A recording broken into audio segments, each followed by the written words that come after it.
Good morning. I'm having one of those days where clicking buttons is not working.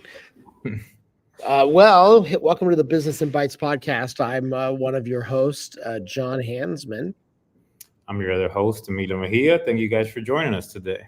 Yeah, super excited. Okay, so stick with us. We might nerd out a little bit, but I think the conversation's super valuable that we're gonna have today. Here's what inspired this. Yesterday, I spent some time with family, and then I went home. And I do what I sometimes do because the world has changed and we don't watch cable anymore. We watch YouTube. So I was scrolling through my YouTube feed and I found a really good article from 60 Minutes. And if you go to my personal Facebook page or you look at the show notes, we'll have the link to the article. But we talked about this in a previous episode, the MGM Grand cyber attack, which as of today, the number is $100 million of loss. Yeah, exactly. That's a lot. It's one of those things that exponentially we're seeing just cyber attacks costing businesses more and more. So 60 Minutes did a complete episode talking about who were the people behind the MGM Grand attack. And I think it's important because it's a new group. And one of the things that we have found over the last year is that most of the ransomware groups have been foreign. They've been out of Russia, North Korea, and China. Those are kind of been the three big ones. There's other ones out of Africa and other places like that for sure. But those have been kind of the three big places that we've been seeing ransomware attacks until this one. This one was actually a group of Americans. And what they're thinking, this is what the FBI is saying, they are between 18 to 25, and they're teaming up with one of the leading Russian ransomware gangs. So now you got two ransomware gangs working together to try to steal a bunch of money. What's really scary about this is they're starting to attack IT infrastructure. And so when we look at the actual incident that happened, we find that the way that particular incident went down is they actually called the help desk and asked for a password reset. And that's actually what got them into the infrastructure. And I think one of the things that the 60 Minutes article highlighted, because they had video, like B-roll of the incident happening where you'd walk up and all the slot machines are down.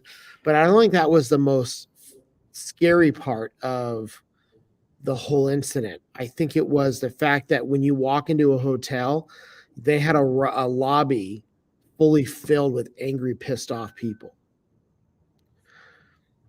So let's pause for a second and touch on both of those things. The first one, the social engineering aspect of how they got there, just for maybe anybody listening that isn't familiar with it. You want to start, or you want me to start that?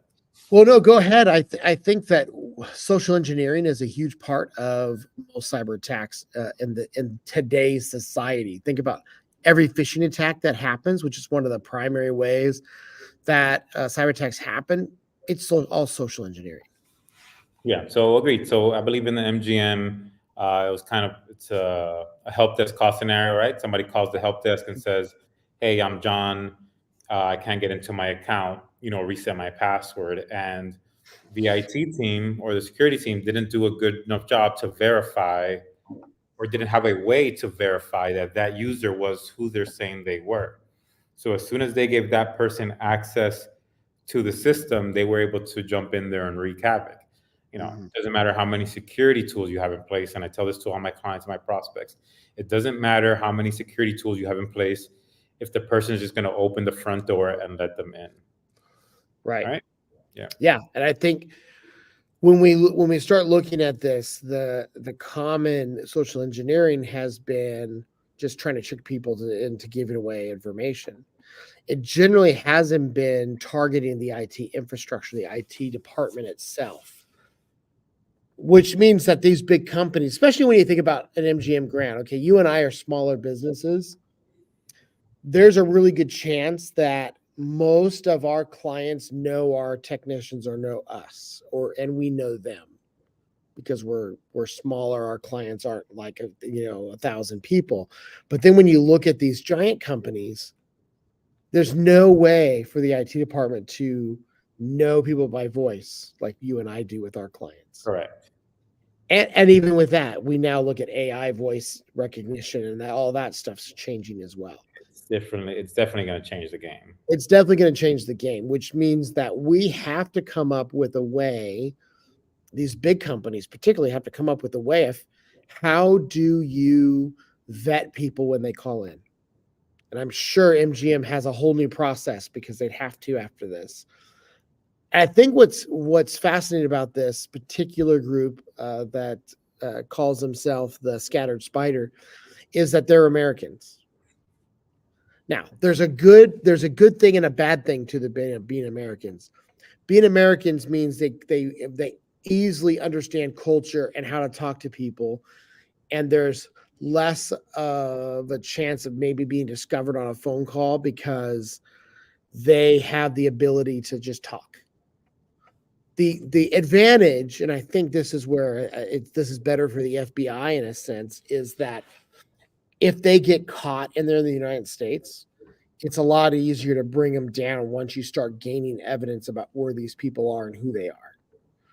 And they're going to be more easily prosecuted if they're in the United States, as opposed to if they're in some foreign country like Russia. Like if they're in Russia or North Korea, there's literally nothing you can do about it. You just have to deal with it. As opposed to if we can figure out who these people are, then if the FBI can figure out who these people are, they have a higher chance of stopping them. No, definitely. So now, I think the valuable thing is it's really a matter of keeping on guard all the time. And the second thing you mentioned was, if you walk into a hotel and you see all these angry people, I want clients to remember how much of a reputation hit you take when you are hacked. Even the bigger you are, the worse it is, right? Right. One of my models is you're not too small to get hacked. You're just too small to make the news. But the bigger you are, you're definitely making the news. So let's say that I like to gamble, or I stay at a certain casino because I like to gamble. And now I walk into a casino and I see all these outraged, customers or members or guests, and they're mad because they have none of their money. Why? Because you were hacked, because you didn't properly, have a good cybersecurity plan in place. Do I want to stay at that hotel anymore? Do I want to bring my money here to gamble? Not that pushing gambling on anybody, just saying, that's the topic we're speaking of. So I might as well mention it. Well, and here's the thing about it.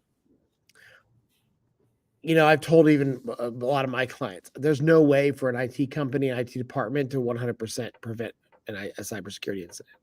That's true. So we can throw rocks at MGM maybe for having this happen because of how it happened, but the reality is they're just another number. And I think what gets me and what really made me really think about this is just not the crowds and the reputation. I think that's important. That's a reason to be looking at your cybersecurity infrastructure and saying, well, I don't want to have bad reputation.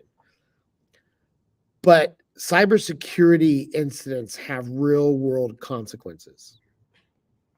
You look at things that are happening today and take a scenario like a power company that doesn't do a good job of shielding itself from cybersecurity incidents. Like I was listening to another conversation, and most people don't realize how automated our power grid is. It's not, it used to be that to tune a power grid, you'd have guys with knobs and they would look at the numbers and they would kind of tweak things manually. And now this is all automated by computers. So if those computers go down or go haywire, you can have a major, large outage or meltdown of the system because of that. Here's a good example, and I don't believe this was cybersecurity related at this point, but I have a virtual assistant who's over the Philippines. And they had a heat wave. That's one issue, but they had something like 21 power plants shut down over the whole country. And it created blackouts in a heat wave where people don't have air conditioning, they don't have internet, they don't have the basic things that they need to survive. Real consequences come from cybersecurity incidents. And it's not just money, and it's not just the incident itself. It's like you literally have real people in a lobby in the case of MGM, or real people being affected in a physical way. I think sometimes we disconnect cybersecurity incidents from like real life consequences, and we don't think about how this literally created a behavior of people being in a lobby stuck, or they ended up not being able to get money, or all these different things can happen. And The trickle down effect, right? Like you walk into the lobby, I'm irate. Now I start a conversation with you, and for some reason we get into a physical altercation, and and that leads to something else, and things just keep trickling down, and yeah, you're not wrong. Isn't that crazy? You just think about like just the idea that sometimes I think we almost think about what happens in cyberspace stays in cyberspace, if you will, and that's simply not true today. It's really, when you have this level of an incident, it literally affected people couldn't get into their rooms to get their belongings because all the room locks were completely locked out. They couldn't get to key areas of the building because the access control was completely destroyed, wiped out. And they were asking, so at this point, it cost them $100 million. They refused to pay the ransom, which was, they were asking for 40 million is what the ransomware gang was asking for. So basically, I believe the other group in town actually paid the ransom and got back up a little faster, and theirs was probably close to the same. $100 million just out. I mean, just completely gone. And so you take that to a smaller scale, like a small business, and it could be 400,000 or 200,000, depending on what your business is. Crazy. It's just nuts. It's so crazy. So I think it's something to keep an eye on. I think that we really just have to be aware that the old days of, we used to joke around about not ransomware. We used to joke around about emails, scam emails. Oh, well, you just got to look for poor English. And that's not the case anymore. The world has changed. Criminals have gotten a lot smarter, and they're starting to actually do things that are smart to cause these issues. And we really have to keep an eye on it. That's exactly where I was going. I said this, the scenario of U.S. hackers joining with hackers from foreign countries. It's like, hey, let me tell you the tips and tricks that the U.S. personnel are using to identify, when you guys try to infiltrate them. So pretty much that, right? Make your emails look like this. Make sure your spelling and your punctuation. Make sure your grammar, or run it through us, and then. It's one less thing for you to have your guard up about, right? Like if you read it and you're like, all right, well, that's how I would have talked to one of my friends. Now you lower your guard a little bit. So every little thing, make sure you lower your guard just a little bit more, just a little bit more, just a little bit more. Yep. And that's why cyber criminals don't act immediately when they get into an email system. That's why they wait a while, because they're looking at your mannerisms, your behavior, who you're sending emails out to. Yeah. You don't notice that they've probably been in there for 90 days or more, and before they actually act, because they're socially engineering and socially learning about your business and who you are. So that's why it's important to have that stuff in place, which turns us and moves us over to our next segment, because it's, we want to kind of go back to the basics on our cybersecurity segment. Again, this is a full cybersecurity conversation on Business and Bytes today. We're working on our next guest, but we want to keep some momentum and keep moving here. Let's talk a little bit, and you're going to use your handout as an example about some tips that we could be using in the real world to help prevent these types of attacks happening, especially when it comes to smaller business. Yeah. So basically, how do we try to mitigate what we were just talking about? In other words, let's go ahead and jump into it right here. All right. So, we call this our 15 ways to protect PDF. This is what I give away at shows. This is what I give away at marketing events, right? People are like, look, what do I just, out of the box, gun to the head, you just met me. How do I protect my business? I was like, all right, well, you start with these 15 things.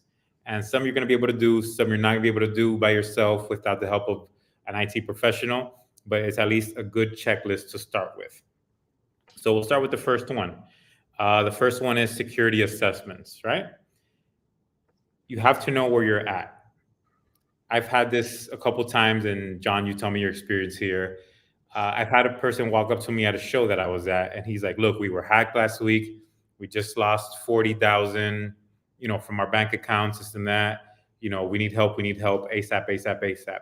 I get on the phone with them the very next day, first thing in the morning. And the first thing that I say is, we need a cybersecurity assessment. And I tell them there's a cost involved, and then I never hear from them again. I'm like, so you just lost 40,000, and I'm telling you that you need to, and I'm just gonna, I don't want to throw figures, but it's very, very low considering what you're getting. Let's just call it $1,000 ballpark. Some people can be higher, some people can be lower. And I tell you, your initial assessment needs to be $1,000. I can't start helping you unless I know who's in there. What if somebody's still in there? Right? How do I help you if somebody's in there right now? Right. Well, that's the thing. Like, we suggest that every business gets a risk assessment. But if you come to us and say, hey, I just had a cyber attack, we're going to double down on that, because the risk assessment is really what helps us determine, is there still somebody in your email that's causing havoc? Yeah. And what were they coming in there to take? What else? What do I need to protect, right? Yeah, they got to your money, but what else is in there that they were after? And I need to protect that. And if you don't let me do a proper investigation of that, then, I don't even know why we're having this conversation. Yeah, well, that's the thing. Security assessment is really even the starting point. And then, understanding, let's just be upfront. If you find something way worse, then you have to move on to even a mitigation step. Like, if you start looking at ransomware, you start looking at something that requires a specific team, then it even changes from there, which is, I mean, it doesn't necessarily stop at the risk assessment. That the risk assessment doesn't necessarily solve the problem of the attack that you had. What it does is it gives us eyes on, and it gives us a starting place to figure out exactly what happened. And maybe a roadmap on the next couple of things that we're about to cover, or things that your company should be doing once you're there. Yeah, exactly. Right? Because it could be more than 15 ways. It's just, these are the ones that we recommend to start with. It's kind of like the foundation of it. Yeah. All right. To number 2, right? Spam email. Like you just mentioned a couple minutes ago, the number one way that people come in is through phishing attacks and social engineering of that form. So securing your emails, have a third-party anti-spam filter. And if it does even more than that, even better. Yeah. Yeah. Well, and this might be another bullet point, but I think it even goes beyond that. So, the next part that you'll see is securing with logon passwords, but are you actually monitoring your email system to ensure that if something odd is happening? So, for example, I mean, commonly for us, it's people on vacation in Mexico or something like that. But we've seen where people logged in from outside a country in a suspicious country, and that has triggered us to do an investigation that in one case turned out to be somebody in their email. Now, because we were monitoring, the response time to that event was super low, super fast. Within an hour, like, the event was cleaned up. But if you don't have a way of monitoring your SaaS, your software as a service products, you put yourself in a place where you may not know that there's somebody in your system for weeks or months. So, just doing spam it's important, but there's more to protecting email than just the spam side. I agree, and I think we might get into that a little in the little bit of later points. If not, we'll make sure that we make that a point. Well, I just made it a point. Oh yeah, for So some now we people can, that's a little bit more advanced, but definitely the first time that I saw that, to be honest, I thought it was a game changer. yeah, So I definitely think that's something that every business should have in their toolbox. Let's call it. yeah, All right, and then next, let's move on to passwords and security policies around passwords. Right, let's not just say passwords and throw it out there. yeah, I think businesses need to aggressively take a look at their password security policy and be like, all right, does this fit, number one, with the cybersecurity culture that I've enabled at my workplace, right? mhm, So some people complain, well, I have to reset my password every 30 days. I have to reset my password every 60 days, 90 days. And I know that a lot of different IT companies have their own policy I like to go with. I know Microsoft, stirred up some controversial a couple months ago or a year ago when they said, maybe you never have to reset. And I think it depends on a lot of things. I think primarily it depends on how tight is the rest of your security, right? If I yeah, have very good security and MFA and password managers, then maybe they don't have to reset it every 30 days. But if yeah, password is the only thing I'm using and I'm using the very basic passwords with no MFA, then maybe 30 days is needed, right? So I don't think there's a one rule of thumb on, this covers all. I think it depends on the rest of your security stack and what do you have to complement your password policy. right, yeah. I think the reality is there needs to be one in place. You have to set that expectation ahead of time with your staff. Agreed. And non-negotiable either. Not, yeah, 100%. Nobody can bail out of it if they wanted to. Exactly. All right. All right. So I guess before we move on to the next ones, I'll just give you some facts that are already on the PDF so we can just throw it in there. So 1 in 5 small businesses will suffer from a cybersecurity breach this year. Again, it's not a matter of if, it's a matter of when. The other one is 81% of all breaches happen to small and medium-sized businesses, since we usually don't budget for those cybersecurity things. And that's what we're here trying to educate everybody on, that we should budget for those. Right. And 97% of breaches could have been prevented with today's technology. And that goes stay with the couple tips and tricks that we're handing out here. Handing out dimes, as they would say. All right, so the next one, security awareness. You want to lead this one? Yeah, I do, because this one I'm passionate about. Okay. Yeah, There's go ahead. statistically, I don't know the number, so I'm not going to quote the number, but statistically, doing security awareness training within your business can lower the attack surface or the attackability of a cybersecurity attacker significantly. I don't remember what the number was, but it was over 50%, over 60%. And just think about this. We talked about all these different things that happen with the MGM attack. Security awareness training, even within the IT department, would have prevented this attack. 80% of ransomware comes through email. It might even be higher. I think it was 90, it might have been 92%.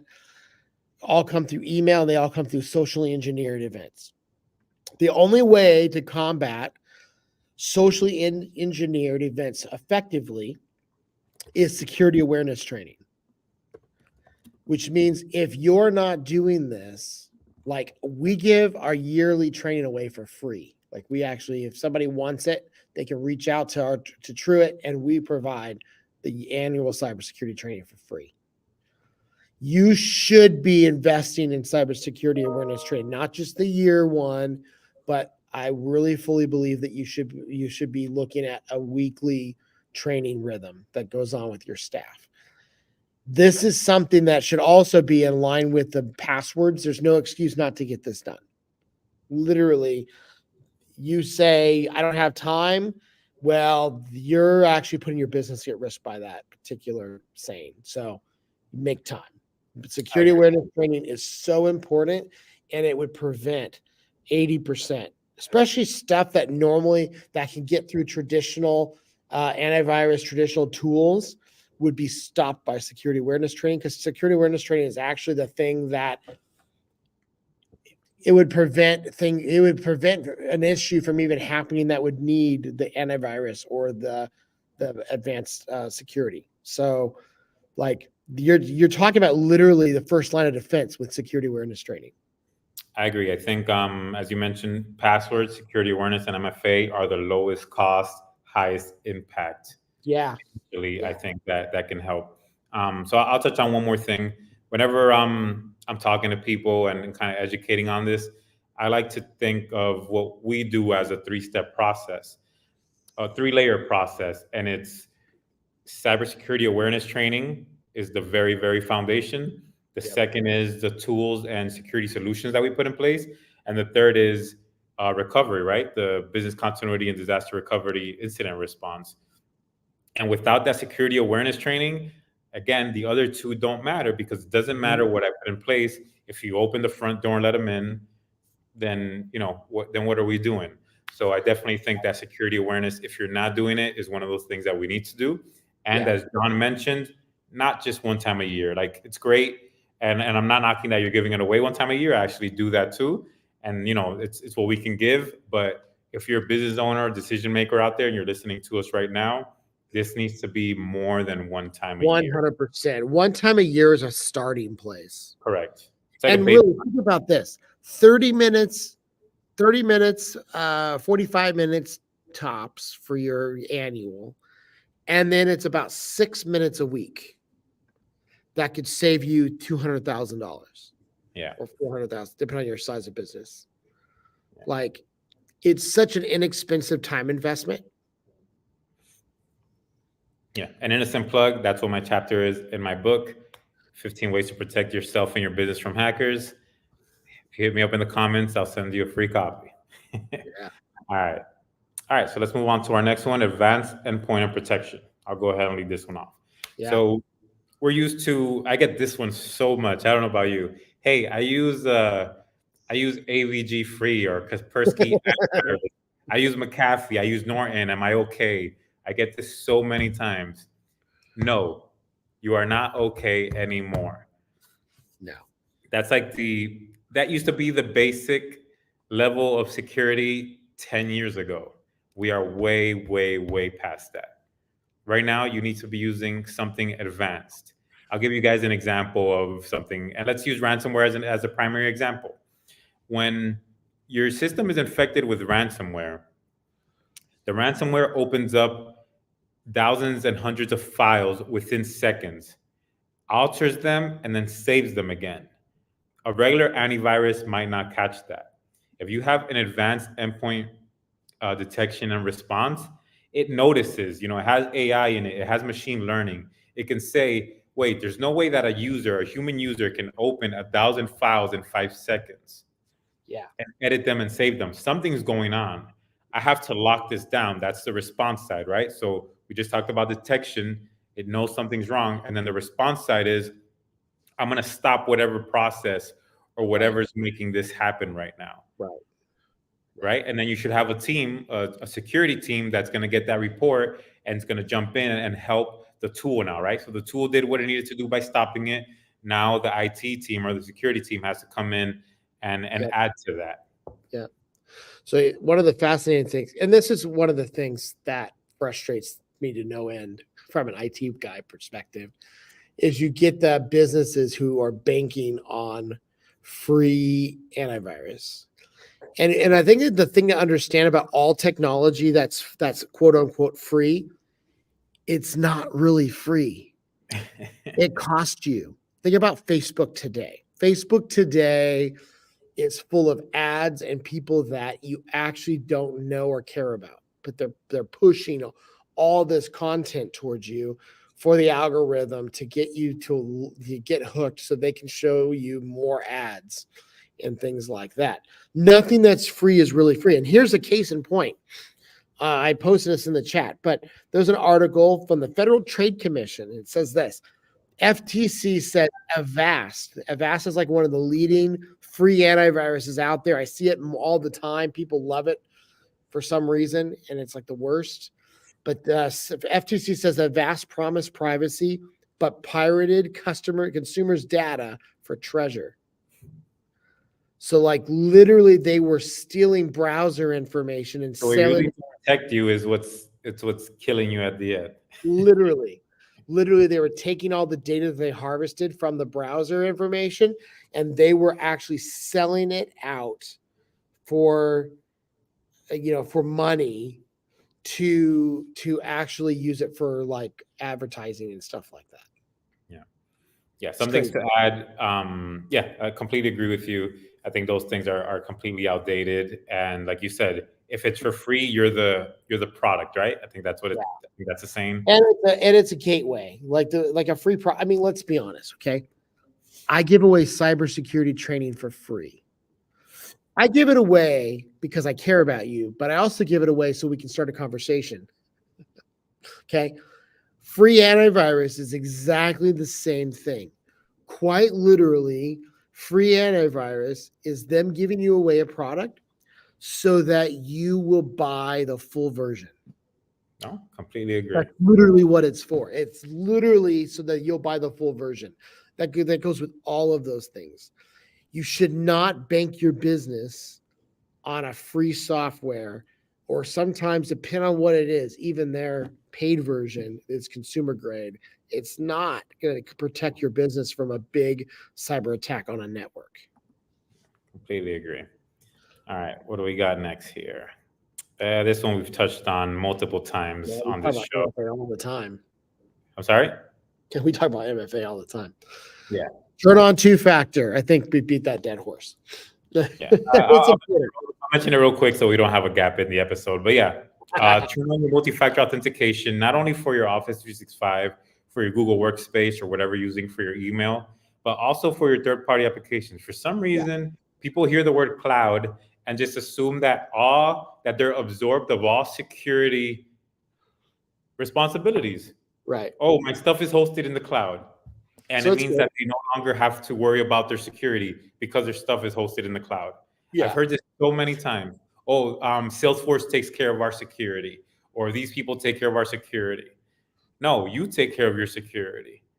You have to make sure that you have to make sure that they're doing it, but you're not absorbed the responsibility because your line of business application or whatever you're using is in the cloud.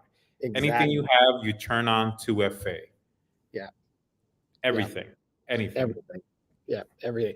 And one of the things we learned about, I thought was fascinating about 2FA, I've moved, and 2FA is going to change rapidly. We're going to start moving towards biometrics and stuff like that soon, if not already. We're starting to make that or physical key is coming. But one of the big changes we've made, and I have very little on SMS anymore, we're recommending that you actually move away from SMS and go towards an actual authenticator app. Yeah. Even though Microsoft, they finally fixed it. Microsoft Authenticator is now requiring a number when you actually to authorize, like and that was because they had a bunch of issues with people who just hit accept and they let people in. But I like when it would just do my face scan and let me in, but I get it. Yeah, exactly. So that's one of the things I'm moving away. In fact, I don't have anything left on my SMS texting anymore. Yeah. It's all I think SMS and email, if you can slowly move away from both of those, some things you can't, and it's just because that provider hasn't got around to making that a priority. But I think definitely, like you said, over the next coming months, over the next coming year, everything should start moving away from. That's true, and most of them are moving towards a larger, better authentication tool for their websites, and that automatically adds those authentication tools, the newer ones that are not SMS only. So. All right, so we have 15, but we're only going to cover 7 or 8 today. So I think this is going to lead us to our last one of the day, and it'll be computer updating and patching. Yeah. I had another conversation with a prospect last week, and she's telling me how she takes care of her own stuff. She's like, yeah, we do updates. And I'm like on your phone or on your computer, like vulnerability updates? And she's like, yeah, whenever it asks me, I just do it. And I'm like, are you doing critical? Are you doing definitions? And of course, a blank stare. And I'm like, see, so these are the conversations that you should be having with the IT professional that's helping you. Oh, nobody's helping me. It's just me. And I was like, so you have an office with 5 people. you're on a public Wi-Fi shared, and you want to do it on your own, I'm like, we need to sit down and have a conversation. Yeah. It's actually one of my FTAs this week. Oh, Some good, nice. but Yeah. yeah, you got to have the conversations. You got to keep your stuff up to date and patched. If not being patched for 3 days can cost something, right? Because we have a lot of 0 days that come out. Understanding that just patching Microsoft, even says this in here, just patching Microsoft Windows is not a full patch. Anything that uses the internet, which is almost everything now, any software that uses the internet, touches the internet, has some kind of integration with the internet, every single one of those has to be patched. So those providers generally, they generally turn. Sorry, I lost my train of thought. My wife just sent me a text message.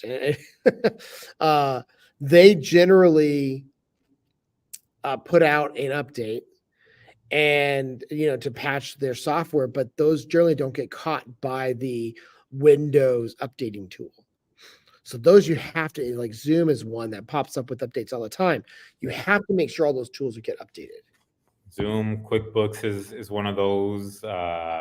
Adobe sometimes, even though it has its own update application. But yeah, all your things need to be patched and up to date. Just like we say, okay, we got to patch your computer because something came out, a vulnerability maybe, or an exploit. The softwares that you use, the same thing happens. They figure out that there's a way to backdoor their software or to compromise it. They put out a patch or a bug. A patch to fix the bug. And so you got to patch theirs just like you patch your stuff. So we definitely recommend being on top of your computer update and patching schedule. Yep, exactly.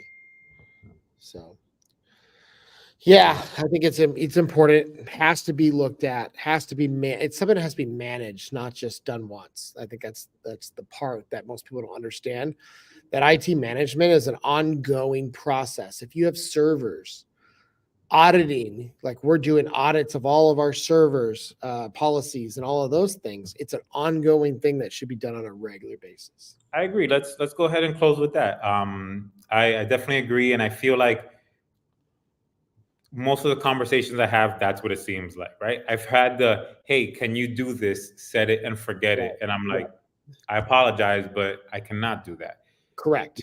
Yeah, I get a lot of phone calls for servers. Like, oh, can you set up a server for me? I'm like, who's going to secure it and manage it for you? Oh, no, we just need it set up. Okay, that doesn't work that. And then one day something's going to happen, and then you're going to point the finger at AM3, or you're going to point the finger at Truett. Yeah. And, oh, they set it up for me, and then I got hacked, and they didn't do anything. And no, that's not the conversation we had. Yeah. So that's why sometimes I turn down some one-off projects because, who's going to continuously do this? Who's going to do that? Someone approached me and they asked me to, if you're in accounting, if you're in finance, if you're anywhere tied to the IRS, like an enrollment agent, you need a WISP, a written information security policy. Yeah. Kind of like the FTC safeguard rules. And somebody approached me and they're like, hey, can you just give me a price to set this up? Right. And I was like, but even in the policy, in the WISP, it says the ongoing checks and balances of security, the ongoing management of IT and security, who's doing the ongoing. And they're like, no, we just need a quote just to set it up. And then I was like, then I don't think this is going to work out. I appreciate the call, but this policy says it needs ongoing. So for me to sign off and say, yeah, we integrated WISP here, a written information security policy, I can't do that. Yeah, exactly. So awesome, man. Good conversation. All right. So next episode, we will share the other 7 to 8 tips. Yeah, I love it. I'm excited about it. And we might be here next week. I'm going to be traveling the week after. So we'll figure out our schedule, but we'll look forward to seeing you the next time we come online. All right. Yeah, we got some guests lined up. I know we have a CPA. I think I have a PR person lined up. So we'll get those scheduled in, and we'll let you guys know when those episodes are coming. So in case you have any questions or live comments for any of those, we can go ahead and address those. Yeah, I love it. All right. Okay. Well, we'll see you guys the next time. Thanks for watching. All right. Thank you, guys.